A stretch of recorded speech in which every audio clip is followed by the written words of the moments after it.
৭১-এর মানবতা বিরোধী অপরাধের মামলায় জামায়াত নেতা এটিএম আজহারুল ইসলামের মৃত্যুদণ্ডের রায়ের বিরুদ্ধে রিভিউ আবেদনের প্রথম দিনের শুনানি শেষ হয়েছে। পরবর্তী শুনানির জন্য বুধবার ২৬ ফেব্রুয়ারি দিন ধার্য করেছেন আপিল বিভাগ।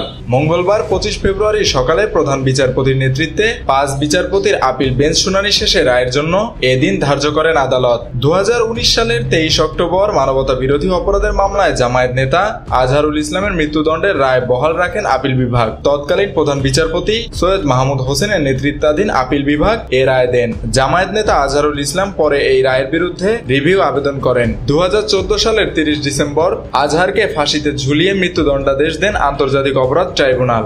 মুক্তিযুদ্ধ চলাকালে রংপুর অঞ্চলে ১২৫৬ ব্যক্তিকে গণহত্যা, হত্যা, ১৭ জনকে অপহরণ, ১ জনকে ধর্ষণ, ১৩ জনকে আটক, নির্যাতন ও গুরুতর জখম এবং শত শত বাড়িঘরে লুণ্ঠন ও অগ্নিসংযোগের মতো ৯ ধরনের ৬টি মানবতা বিরোধী অপরাধের অভিযোগ আনা হয় আজহারুল ইসলামের বিরুদ্ধে। এসব অভিযোগের মধ্যে ১ নম্বর বাদে বাকি ৫টি অভিযোগে তাকে ট্রাইব্যুনাল মৃত্যুদণ্ড দেন, যদিও এটাকে প্রহসনের রায় বলে আখ্যায়িত করে আসছে বাংলাদেশ জামায়াতে ইসলাম। মেহেদী হাসান বাপ্পি, খুলনা গেজেট।